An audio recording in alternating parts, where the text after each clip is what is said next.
tout à l'heure, en introduction, tu me parlais du sens de la vie. Oui. Et quelle solution, c'est pas évident, mais quelle solution on peut trouver pour justement pour retrouver le sens de la vie et le moteur pour agir. Tu vois, il y a deux éléments, Oui. le sens de la vie et le moteur. C'est une question Oui. complexe. Effectivement, quand sa vie ne rime à rien, quand j'ai l'impression que je suis la moitié de moi-même ou le quart de moi-même, ou que ce que je fais, ce que je deviens, finalement, c'est pas moi. Donc je parle pas que ça me plaît ou ça me plaît pas. C'est-à-dire à l'intérieur de moi, je me dis mais non, c'est pas moi.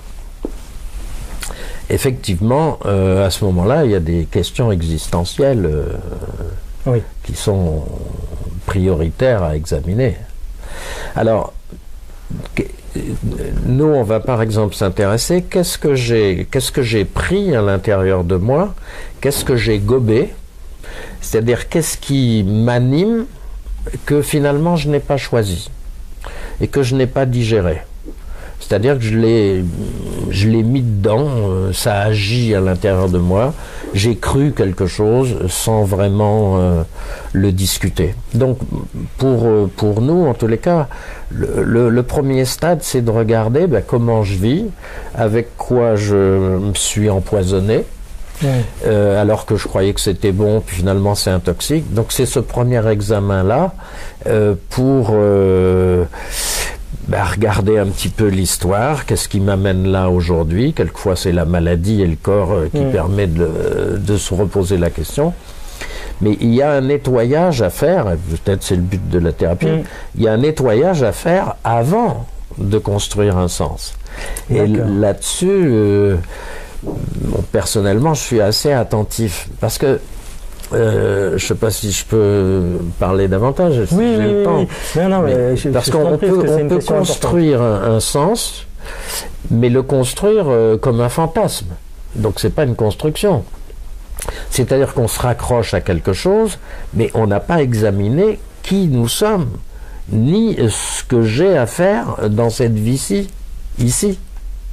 Et c'est ça la première question. Et le sens, il se construit secondairement. Parce que, justement, on le voit beaucoup sur le web, on entend beaucoup parler de rêves, construire ses rêves, mais on entend peu cette notion qui est primordiale, c'est construire du sens. Et construire ses rêves, évidemment qu'on peut réaliser un rêve, on peut avoir un projet, c'est le rêve dans ce sens-là, je peux avoir un projet et puis me dire, bon, comment je fais pour le mettre en place. Ma question, c'est est-ce que ce projet, c'est moi? Est-ce que c'est ce que j'ai à faire dans cette vie-ci? Donc c'est cette interrogation psychologique et corporelle qui, pour moi, est première à poser, et pas aller se raccrocher à des rêves qui sont des fantasmes. Et ça non. Oui, parce qu'on s'éloigne de la réalité et on construit encore une pseudo-réalité qui va nous faire souffrir. Et c'est vrai que c'est un des éléments essentiels de la construction de l'individu. Et mais ce qui est très intéressant dans ce que tu viens de dire, parce que ça correspond complètement au thème de changement positif, .fr, c'est qu'on va arriver à construire une nouvelle vie parce qu'on a un éveil sur sa propre douleur, sa propre erreur de vie, qu'à la condition qu'on arrive à faire un point. C'est-à-dire à se poser, à comprendre pourquoi. Et donc l'intérêt justement de rencontrer des thérapeutes, des praticiens de la Gestalt ou d'autres domaines, pour faire un point et à partir de là, comprendre ce qui donne du sens et construire la vie qui nous ressemble. Donc c'est un terme qui moi me plaît bien, construire la vie qui nous ressemble, pour justement éviter ce qu'on a fait dans le passé, c'est-à-dire construire la vie qui ressemble à celle des autres. Donc on est là-dedans, dans cette explication-là. On a un bagage corporel, physique. On a développé un caractère en rencontrant le monde après notre naissance. Et puis peut-être je développe un style qu'on appelle la personnalité. Mais qu'est-ce que je fais de ça? Ouais. De qui je suis. Qui je suis. Et le qui je suis, c'est pas qui suis-je. Le qui je suis, c'est quel corps j'ai, quelles sont mes émotions, quelles sont mes forces, quelles sont mes faiblesses, etc. Qu'est-ce que je fais avec ça? Ah, ça c'est très intéressant parce qu'on va en parler tout à l'heure, parce qu'en Gestalt thérapie on parle des potentiels de la personne, oui. Et on est vraiment dans ce sujet-là. Auparavant, je vais juste préciser, c'est la façon dont on souffre, elle est certainement aussi liée à la vision que l'on a eue de la projection de sa vie et de ce qu'on appelle le bonheur. Donc on a une vision classique du bonheur.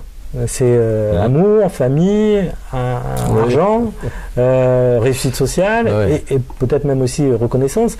A priori, est-ce que c'est suffisant? Je ne crois pas, puisque d'après ce que tu viens de dire. Et est-ce que c'est ce qui permet de dire que beaucoup ne sont pas heureux, même s'ils ont déjà tout ça? Oui.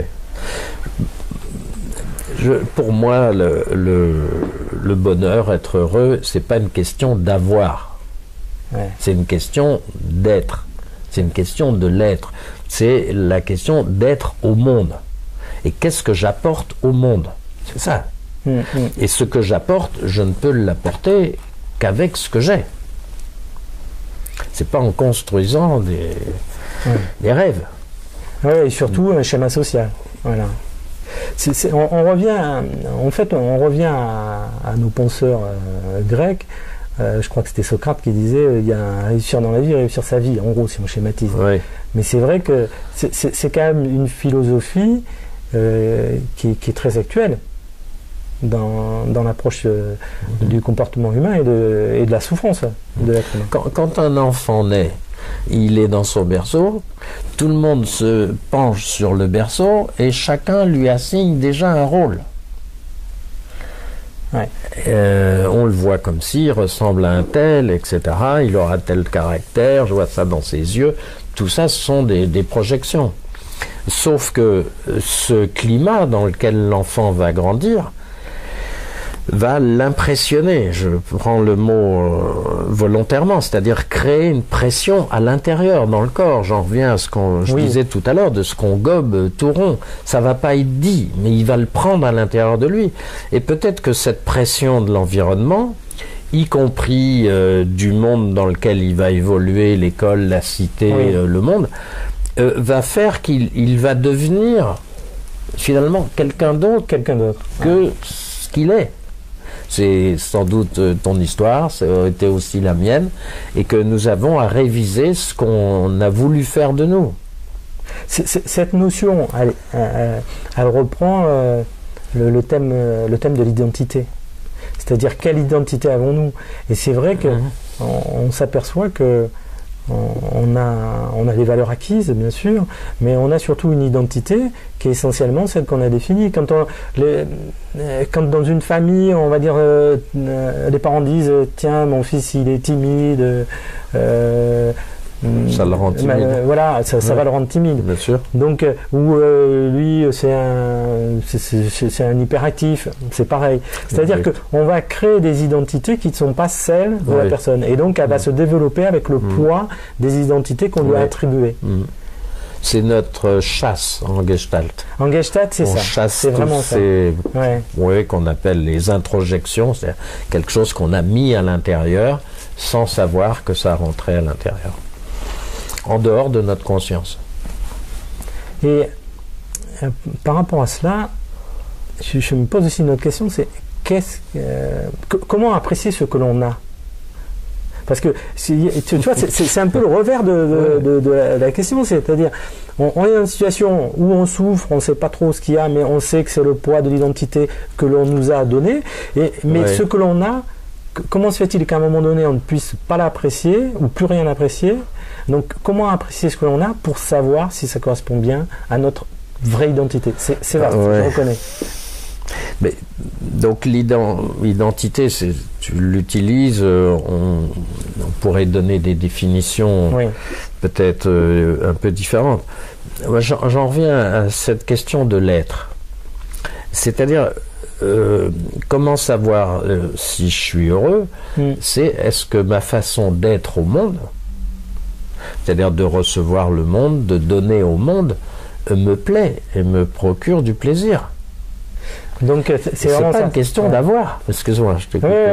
Non, c'est juste par rapport à la question qui me venait, c'était de dire comment être sûr que la vie que l'on a et la vie qui nous ressemble et nous rend heureux. Par rapport à cette notion de bonheur, c'est comment être sûr qu'on est heureux et comment être sûr que notre vie nous rend heureux. Donc moi j'y réponds par cet être.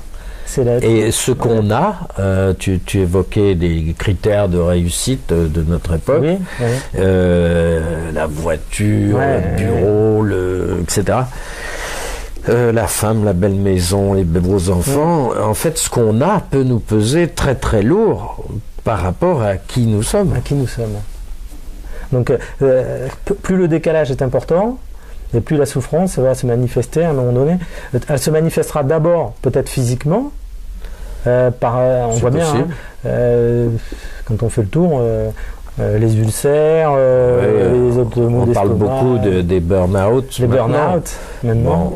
Qui apparaissent d'une façon un peu plus moderne, parce qu'on le définit d'une façon moderne, mais qui montrent aussi comment des personnes vont se brûler. C'est le terme, se brûler dans les systèmes. Ils ont cru ce qu'on leur a dit, ils ont donné toute leur vie, etc. Et puis finalement, ça se consume. Bon, dans le temps, il y avait d'autres maladies qui avaient le même effet de consumer à l'intérieur. Bon, maintenant, on va parler de ce type de choc, parce que peut vraiment être traumatique, c'est relativement grave, mais c'est toujours lié à notre époque. C'est notre époque qui fabrique ce système, mais comme depuis toujours, ce sont les différentes époques qui fabriquent les maladies. Ça n'a pas changé. C'est les maladies changent. Le processus, lui, ne change pas tellement. Ce sont les humains qui créent le poison. D'accord. C'est vrai que en Gestalt, je comprends que on n'oublie pas le corps. On n'oublie pas le corps. Le corps est important. Et c'est vrai que on a une approche des autres qui est liée à la première impression qu'on peut avoir. On dit tiens, celui-là il a l'air stressé, il a l'air fatigué, il a l'air énervé. On dit rarement tiens, il sourit en pleine forme. Il y en a, mais c'est pas forcément d'ailleurs significatif. On choisit plutôt la bouteille à moitié vide.